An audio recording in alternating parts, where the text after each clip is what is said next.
Aí pessoal, passei esse produto aqui, ó, montando, ó, deixar bem,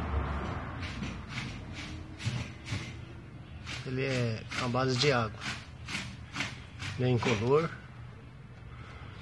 isso aqui é próprio para madeira mesmo, externo, pode ser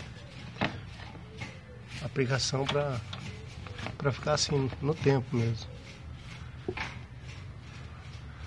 Muito bom. Ele tem filtro solar, né?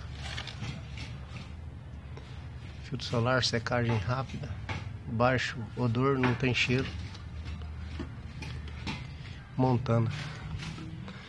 Eu passei uma mão só. Ó. Ele brilha. Aqui foi onde eu apoiei lá para poder pegar, que eu tô sozinho.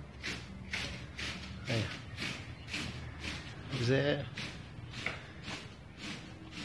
muito bom esse produto. Agora eu vou esperar dar uma... Ele seca rápido. Mas amanhã eu vou dar uma outra lixadinha, passar uma lixa fininha e passar uma outra demão. Isso daqui é aqueles rachos que tinha. Eu fiz pode dar madeira aqui mesmo lixada com araldite. Ó, aqui também. Então onde tem esses pretinhos assim é que eu andei retocando com massa. É isso aí, ó. A mesa ficou pronta.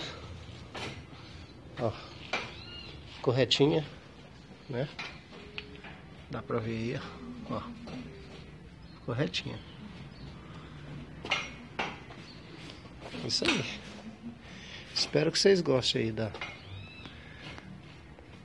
do vídeo. E quem não se inscreveu no canal, se inscreve que assim que a gente tiver outros vídeos, você já recebe. Beleza?